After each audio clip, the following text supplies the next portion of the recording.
আজকে দিল্লি ক্যাপিটালসের লাস্ট ম্যাচে পাঞ্জাব কিংসের বিপক্ষে 4 ওভার বল করে 33 রান খরচায় 3 উইকেট নেয় মুস্তাফিজুর রহমান। মুস্তাফিজের অসাধারণ বল করা দেখে চোখ টলমল করছিল প্রীতি জিন্তার।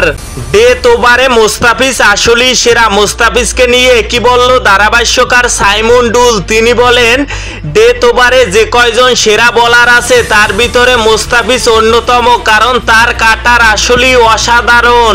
শেষ ম্যাচে প্রীতি জিন্তাকে কাঁদিয়ে জিতল মুস্তাফিজরা। নিয়ম রক্ষার ম্যাচে পাঞ্জাব কিংসের বিপক্ষে মাঠে নামে দিল্লি ক্যাপিটালস।